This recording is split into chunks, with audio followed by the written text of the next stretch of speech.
Morning guys! Welcome to my vlog! Samahan niyo po ako, magsisimba po ako ngayon. Awa ng Diyos, makasimba tayo. Yung Sunday para kay Lord, makasimba tayo. Salamat man lang tayo Lord sa Kanya. Sa mga blessings at saka sa mga pag nakapagsimba ka, ang sarap sa pakiramdam.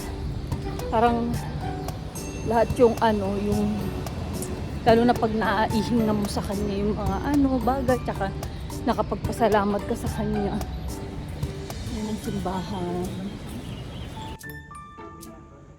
And I wanna give my birthday. Yes, honey. Yes, guys.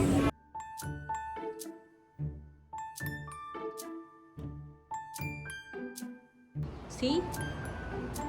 Kita niyo yan, guys, di ba? So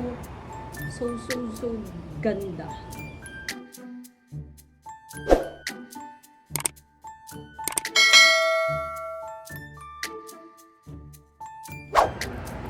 Morning guys! Welcome to my vlog. It's a Sunday today. Nag-sick tayo kasi sobra yung paa ko kasi ko muna. At saka ako ng gamot ko. Mag-renew ako ng patches ko, yung parang sa lumpas.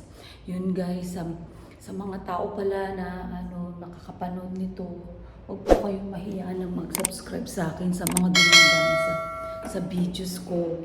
Paki-subscribe naman po. Yun po yung yung hiling ko po, tulong para sa inyo guys. Tulungan niyo po ako na mapadami ko pa yung subscribers ko. Yan ang aking OOTD. Yan ang OOTD natin guys. Pasimba tayo, kasama natin si Labubu. Sa mga tao na nasa bahay ngayon at kung nasaan man kayong lugar ngayon, sana po ay nasa mabuti po kayong kalagayan. Lalo na po sa Pilipinas na lagi may bagyo. Samahan niyo po ako, magsisimba po ako ngayon. Awa ng Diyos, makasimba tayo. Hi, good morning! Good morning. Yan, madilim-dilim pa guys. So, it's 5 o'clock dito. 5:28 Kita nyo guys. Oh, madilim pa, hindi natin makikita yung mountain. Puro ilaw pa dito guys. Oh. Gusto ko kasi nagsisimba yung mga 6 o'clock. Para parang fresh na fresh ba yung first misa. Yun ba? Awa ng Diyos, makasimba tayo.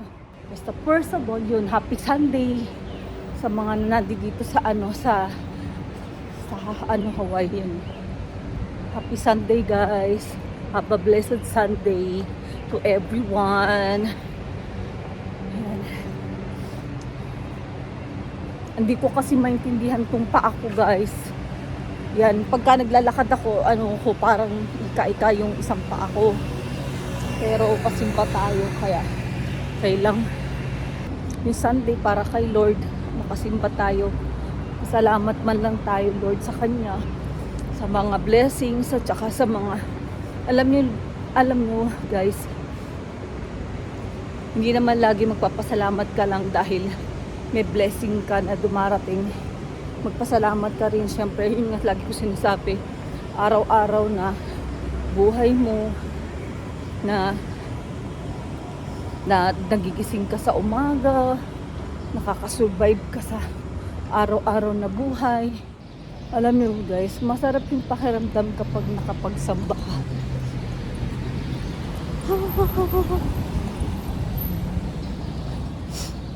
Pag nakapagsimba ka, ang sarap sa pakiramdam. Parang lahat yung lalo na pag naaihinga mo sa Kanya yung mga bagay, tsaka nakapagpasalamat ka sa Kanya.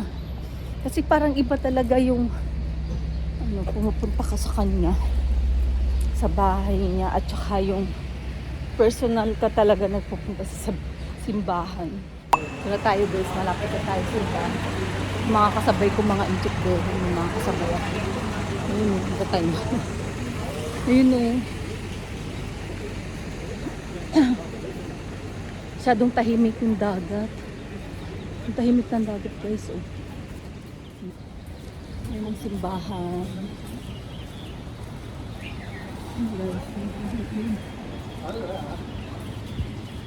Ayun ang simbahan guys, oh. Sige guys, mamaya na ulit. Guys, tapos na ang misa.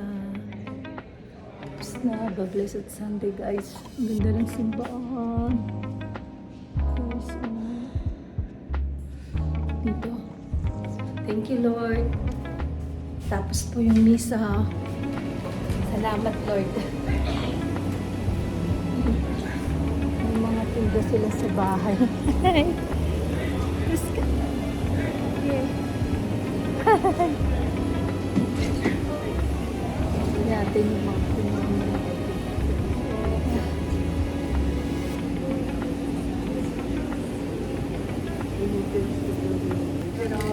It's good if you took Yeah. less coffee, less Because I want to bring this one to travel though.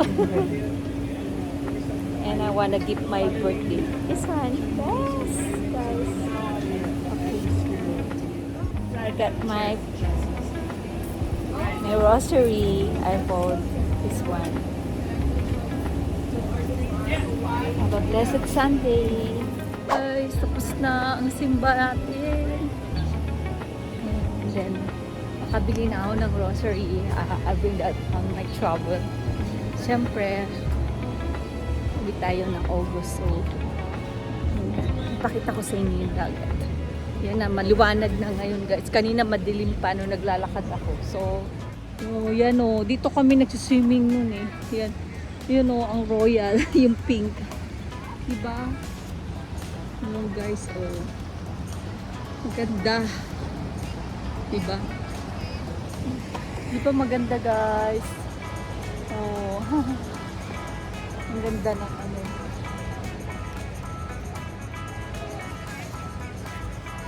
Ito tayo. Hindi masyadong ano, hindi siya ano, walang masyadong waves. Hindi yan kaya hindi masyado madami. Ay, marami pa din yung mga nagsi-surfing doon.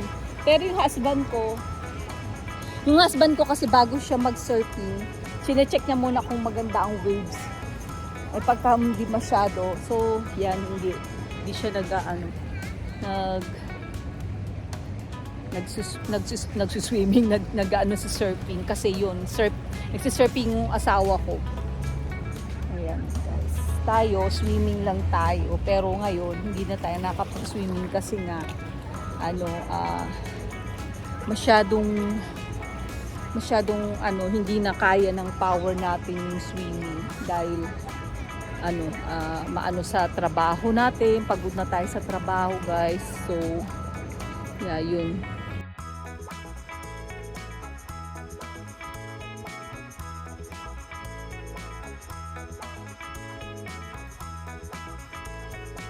Yun guys, yan ang Waikiki.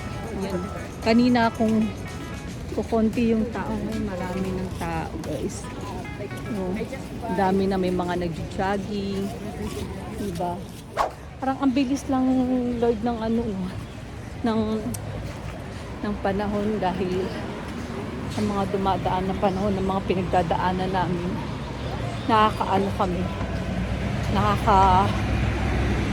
Get over kami sa mga namin, pinagdadaanan namin. Tignan mo, Hyatt Regency. Yan ang Hyatt Regency, oh. Minsan napipili ko na parang pagod na ako sa family ko. Hindi sa amin ng asawa ko guys, sa family ko sa Pilipinas, pero kailangan ko pa rin magsikap. Kasi kung tutuusin guys, totoo lang. Dito sa Hawaii, wala akong problema sa aming dalawa ng asawa ko, lalo na financially.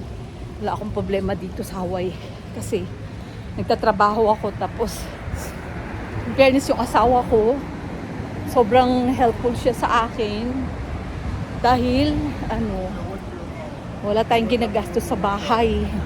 Wala akong ginagastos sa bahay guys. Yun lang, pagka yung mag-grocery kami na bibili ako ng kaya minsan pagka mag-grocery kami ng asawa ko, kasi pag sa komisari kami, mga pagkain namin sa bahay, asawa ko lahat yun.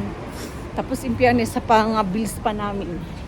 Asawa ko pa rin, wala akong ginagasto sa bahay guys. Pagkain ko lang talaga. Yun ang ano. Tapos,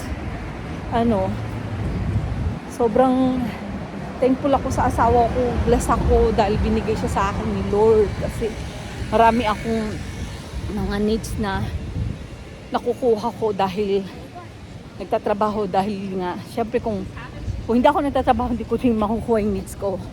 Kung bakit ko siya nakukuha kasi hindi tayo inobligan ng ng asawa ko na magbigay para sa mga bayarin sa bahay. Wala talaga. Totally yung sinasahod ko sa akin, tsaka yung nagbabayad kasi ako ng medical ko sa namin sa trabaho. Yeah. Na tayo. Yan, ito yung key namin. Kapag wala kang key, hindi ka makakakit kasi mo siya dito. Saka may pipress papunta sa taas. Pag wala ka nito, hindi mag-open yung yung elevator. Diba? So siya, talagang safe siya. Kaya kinuha ng asawa ko katulad niyan, ipipress mo siya dito, saka mo siya ipipress yung number. Yun. Yan na tayo. Yan ang OOTD natin. Natapos na tayo guys, kasama natin sila Bubu. Natapos na God bless. Have a blessed Sunday guys. Tayo talaga, at least nakapagsimba tayo. Diba? Nakasimba tayo. Ayan, lalabas tayo dito. Ang ganda ng rosary ko na nabili ko guys. Love it. Gusto ko siya. Ito yata yung nag-aano sa pagdilim. Yung maliwanag. Gusto ko siya. So, ipabibless ko rin siya pag uwi ko ng Pinas. O, tignan nyo sa taas tayo na parang nasa rooftop tayo. See? Kita nyo yan guys. Diba? So ganda. Ay, isang minuto kung di na ako nakapag-vlog. Yan yung aking apritada. Ayan, hindi ko na na-vlog guys. Yun guys. Ayan, pagkain ko. May mango. Yan ang aking apritada. Yun guys, hindi ko na share yung pagluluto ko. Hanggang dito na lang guys. Subscribe and don't forget to like and share guys. Thank you. God bless you guys. Bye.